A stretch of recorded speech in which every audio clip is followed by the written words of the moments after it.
ಸಂಬಂಧಗಳು ಬದುಕಿನ ದಿಕ್ಕನ್ನು ಬದಲಿಸುತ್ತವೆ. ಒಳ್ಳೆಯ ಸಂಬಂಧಗಳು ಜೀವನದ ಸೌಂದರ್ಯವನ್ನು ಹೆಚ್ಚಿಸಿ ಆನಂದದ ಕಡಲೆಡೆಗೆ ಕೊಂಡೊಯ್ಯುತ್ತವೆ. ಆಗ ಬದುಕು ಹಗರವೆನಿಸಿ ಮನ ಉಲ್ಲಾಸದಲ್ಲಿ ತೇಲುತ್ತದೆ.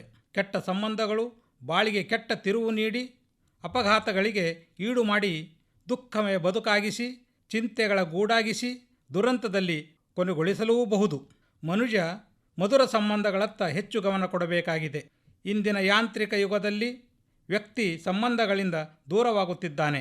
ತನ್ನ ಮಡದಿ, ಮಕ್ಕಳು, ತಾಯಿ, ತಂದೆಯವರೊಂದಿಗೂ ಹೆಚ್ಚು ಬೆರೆಯದೆ ಹಬ್ಬಗಳ ದಿನದಂದೂ ಸಹ ಕುಟುಂಬಗಳಿಂದ ದೂರ ಇರುತ್ತಿರುವುದು ನೋವಿನ ಸಂಗತಿ.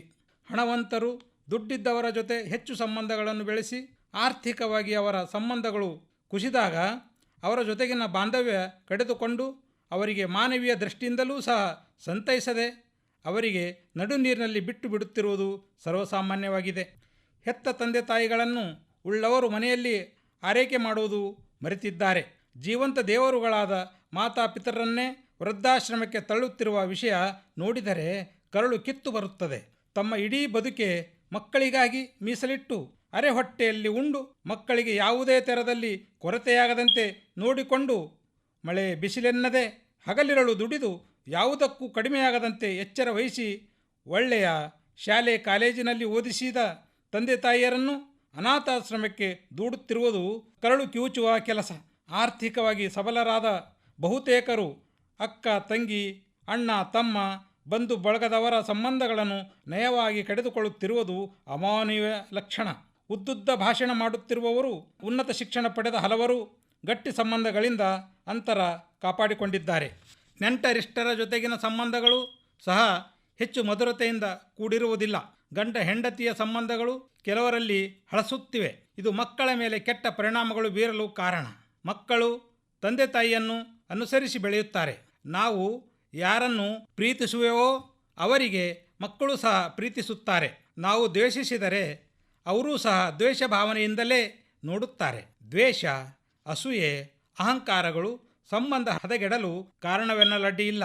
ಇವುಗಳು ನಮ್ಮ ಮನಗಳಿಂದ ಹೊರಹಾಕಬೇಕಾಗಿದೆ. ಮನವನ್ನು ಕಲುಷಿತಗೊಳಿಸಿ ಸಂಬಂಧಗಳನ್ನು ಹಾಳು ಮಾಡುತ್ತಿರುವ ಇವುಗಳಿಂದ ಮನುಷ್ಯ ಎಚ್ಚರದಿಂದ ಇರಬೇಕಾಗಿದೆ.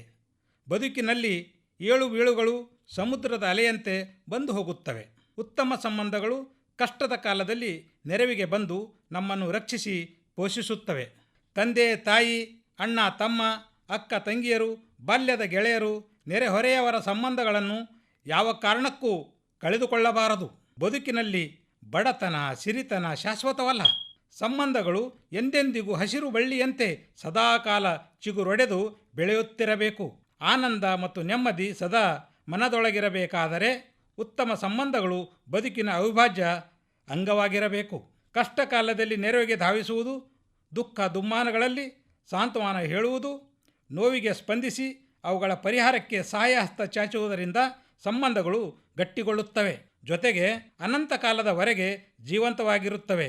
ಈ ಬಗೆಯಲ್ಲಿ ನಾವು ಬಂಧು ಬಳಗ ನೆರೆಹೊರೆಯವರ ಸಂಗಡ ಬೆರೆತು ಬಾಳಲು ಅದುವೇ ಸಿಹಿ ಮಾವಿನ ಹೋಳು. ಅಸೂಯೆ, ಅಹಂಕಾರ, ಗರ್ವ ಅಳಿದು ಸಂಬಂಧಗಳು ಬೆಳೆದು ಹೆಮ್ಮರವಾಗಲಿ. ಸಂತಸದ ಬಾಳು ಎಲ್ಲರದಾಗಲಿ.